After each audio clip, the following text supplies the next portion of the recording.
By the time security walked Emery Vance out of the building with his badge confiscated and 40 co-workers watching in silence, not one person in that office knew they were witnessing the destruction of an innocent man over a lie someone else had told to save their own job, and it would take the company's own CEO, digging through security footage nobody thought to check, to unravel exactly what had really happened.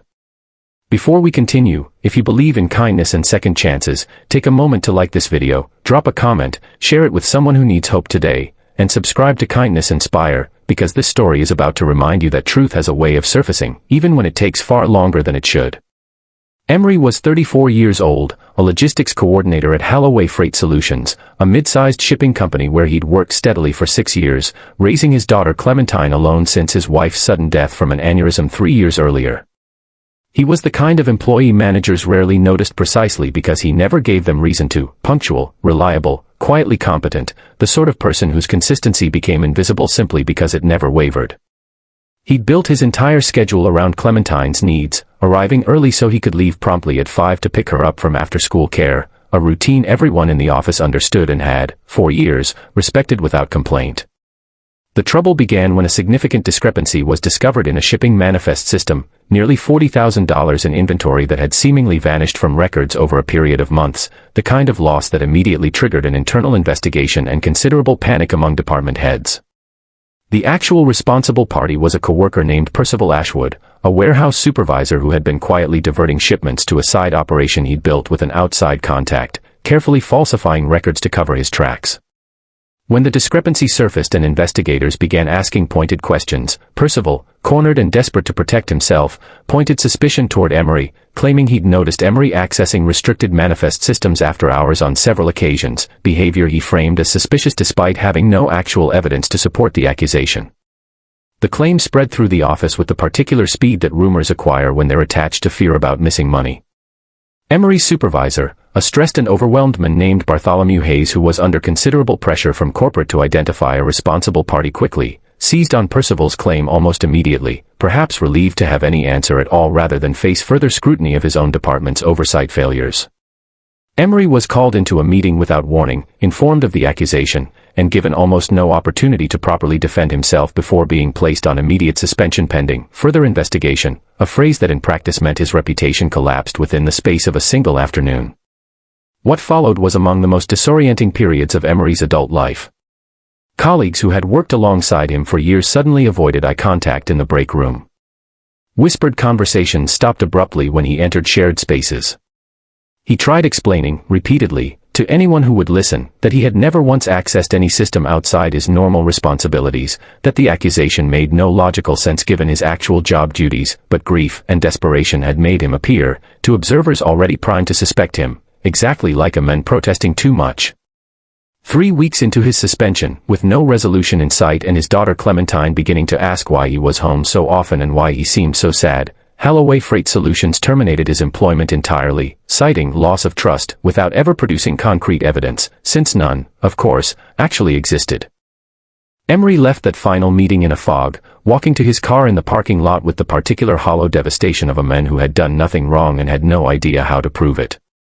He'd built his entire post-widowhood life around stability, around being dependable enough that Clementine never had to worry about anything beyond ordinary childhood concerns, and now that stability had been stripped away over a lie he couldn't even properly identify the source of. He spent the following weeks applying for jobs while stretching unemployment benefits as thin as they would go, terrified every time an application asked why he'd left his previous position, watching his savings dwindle while trying to maintain some semblance of normalcy for Clementine's sake. The situation might have remained buried entirely had it not been for a scheduled corporate audit conducted roughly 2 months later by Holloway Freight's parent company, overseen personally by the CEO, a woman named Ingrid Solberg-Whitfield, who had recently taken a more hands-on approach to operations after a string of unrelated financial irregularities across several subsidiary branches had raised concerns at the board level. Ingrid was 51 years old, known throughout the industry for a meticulous, almost obsessive attention to detail that had built her reputation over nearly 3 decades in logistics management. While reviewing the paperwork surrounding Emery's termination as part of a broader audit into the missing inventory, something struck her as procedurally sloppy. No concrete evidence had actually been documented anywhere in his file, only a second-hand claim from a single coworker, with no corroborating security logs, timestamps, or system access records to support it. Ingrid, unwilling to let an employee's career be destroyed on the basis of an unsubstantiated claim, requested the actual security footage and system access logs from the months in question, information that, curiously, no one during the original internal investigation had thought to properly cross-reference. What she found, after several days of careful review alongside the company's IT department, told an entirely different story than the one that had ended Emery's career. The system access logs showed clearly that Emery had never once logged into the restricted manifest system outside his authorized hours. Meanwhile, security footage from the warehouse loading dock, footage nobody had bothered examining during the original rushed investigation, showed Percival Ashwood meeting repeatedly with an unfamiliar delivery truck during off-hours, personally overseeing shipments that never appeared in official inventory records. If this story is touching your heart right now, please take a moment to like this video and leave a comment sharing your thoughts, because what happens next reminds us that patient, careful truth eventually catches up to convenient lies. Ingrid moved quickly once the evidence became undeniable, personally overseeing Percival's termination and the filing of formal charges related to the theft, while simultaneously initiating an internal review of exactly how Emery's case had been mishandled so thoroughly in the first place. She discovered that Bartholomew Hayes, in his rush to appease corporate pressure, had failed to follow even the most basic investigative protocols the company's own policies required, essentially building a case against an innocent man out of convenience rather than evidence. Ingrid didn't simply correct the record quietly behind closed doors, she insisted on transparency throughout the reversal, informing the entire regional office of exactly what had happened and why, refusing to let Emery's reputation remain even partially tarnished by lingering uncertainty among people who had once been his colleagues. She personally reached out to Emery herself, a phone call he almost didn't answer given the unfamiliar number, unwilling to believe, at first, that anyone from his former employer had anything meaningful left to say to him. Ingrid explained everything she'd discovered, offered a formal, detailed apology on behalf of the company, and informed him that his position, along with full back pay for the months he'd been wrongfully unemployed, was being reinstated immediately, should he choose to accept it. She added, with a directness that surprised him, that she understood reinstatement alone couldn't undo months of stress, uncertainty, and reputational damage, and that she wanted to discuss additional steps the company could take to properly make things right beyond a simple return to his previous role. Emery sat in stunned silence for a long moment after that call ended, overwhelmed by an emotion he couldn't immediately name, somewhere between vindication and exhaustion and a fragile, cautious hope he'd nearly forgotten how to access.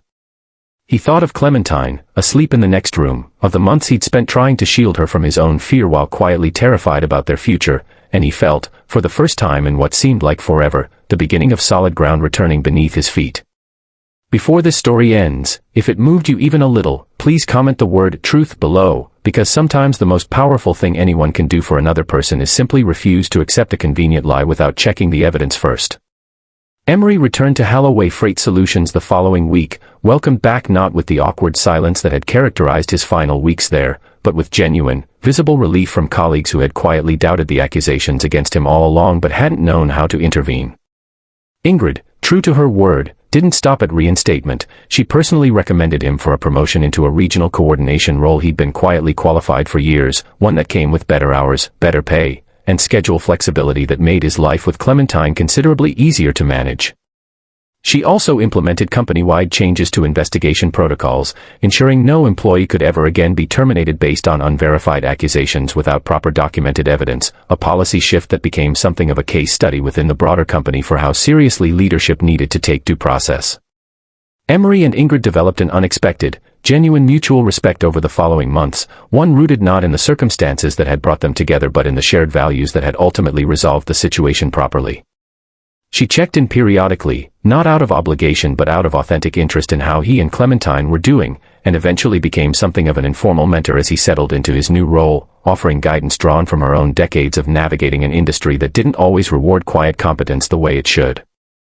Clementine, for her part, grew up hearing the story of what had happened to her father not as a tale of victimhood, but as proof that persistence and honesty eventually mattered, even when the wait felt unbearably long, and that occasionally, someone with enough power and enough integrity chooses to dig deeper simply because the truth deserved the effort. What began as the quiet destruction of an innocent man's reputation became, through one determined CEO's refusal to accept convenient answers, the foundation of a restored life built on considerably sturdier ground than the one that had been so carelessly taken from him.